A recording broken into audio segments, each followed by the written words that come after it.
రైతుల నుంచి దీన్ని కొనుగోలు చేస్తాం. దాన్ని తీసుకొచ్చి మన బోయిన్పల్లి మార్కెట్లో వాటిని సెగ్రిగేట్ చేసి ఈ మన కూరగాయల సెంటర్ల ద్వారా అమ్మడం జరుగుతూ ఉంది. సో దీని ద్వారా రైతుకు ఏమవుతుందంటే మంచి ధర వస్తున్నది. వారి సమయం వృధా కాకుండా వారి గ్రామం నుంచి హైదరాబాద్ దాకా రావాల్సినటువంటి అవసరం లేకుండానే రైతులు దీని ద్వారా ప్రయోజనం పొందుతూ ఉన్నారు అధ్యక్ష. అదేవిధంగా అధ్యక్ష, మూడోది పూలు పండ్ల సాగుకు దీంట్లో అవకాశం లేదు అని మా దృష్టికి తెచ్చారు. సో దాని మీద కూడా ఇప్పటివరకైతే మేము పెట్టలేదు. రాబోయే రోజుల్లో దీన్ని కూడా పరిశీలిస్తామని చెప్పి తెలియజేస్తా ఉన్నాం అధ్యక్ష. రాష్ట్రంలో కూరగాయల డిమాండ్ ఎంత అని వారు అడుగుతున్నారు. మరి ముఖ్యంగా ఈ కార్యక్రమం మనం హైదరాబాద్ను ఉద్దేశించి దృష్టిలో పెట్టుకున్నాం. యావరేజ్గా చూస్తే హైదరాబాద్లో ఒక మనిషి 300 గ్రాములు కూరగాయలు వాడుకునేటువంటి అవకాశం ఉంటుంది. సో ఆ రకంగా మన హైదరాబాద్లో ప్రతిరోజు 3000 టన్నులు, ఎందుకంటే 1 కోటి జనాభా ఉందని అనుకుంటాం, 3000 టన్నుల కూరగాయలు మనకు అవసరం ఉంటాయి అధ్యక్ష. అయితే రాష్ట్రంలో డిమాండు తగ్గినప్పుడు బాగా పెరిగినప్పుడు ఎక్కడెక్కడి నుంచి మనం ఈ కూరగాయలు దిగుమతి చేసుకుంటాం అన్నారు. వాస్తవానికి గతంలో మనం చూసినప్పుడు 60-70% పైగా ఇతర రాష్ట్రాల నుంచే మనకు హైదరాబాద్ కూరగాయలు వస్తూ ఉన్నాయి. మరి మహారాష్ట్ర, కర్ణాటక, గుజరాత్, ఉత్తరప్రదేశ్, తమిళనాడు, ఆంధ్రప్రదేశ్లోని చిత్తూరు తదితర ప్రాంతాల నుంచి మనం కూరగాయలు హైదరాబాద్ మార్కెట్కి వస్తూ ఉన్నాయి.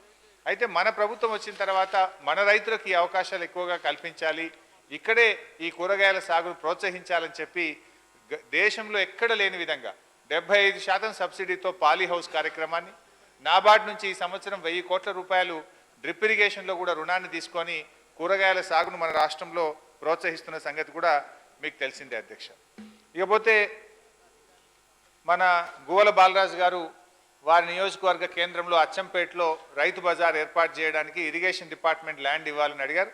మీరు ప్రతిపాదనలు పంపండి, తప్పకుండా దాన్ని పరిశీలించి ప్రజల అవసరం కోసం ఆ నిర్ణయాన్ని తీసుకుంటామని చెప్పి బాలరాజు గారు తెలియజేస్తా ఉన్నాం అధ్యక్ష.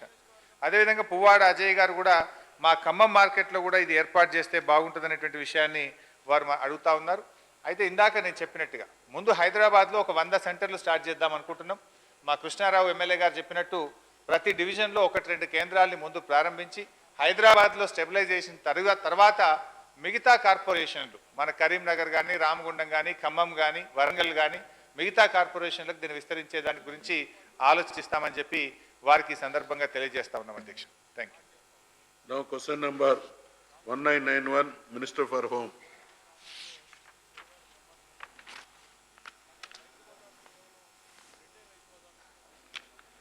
అధ్యక్ష, ఏకు సమాధానం.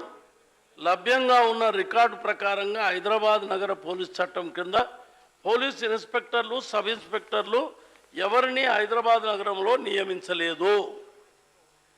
బికు ఈ ప్రశ్న ఉత్పన్నం కాదు, సికు ఈ ప్రశ్న ఉత్పన్నం కాదు. శ్రీనివాస్ గౌడ్ గారు. అధ్యక్ష, ఇక అసెంబ్లీలో మంత్రి హరీష్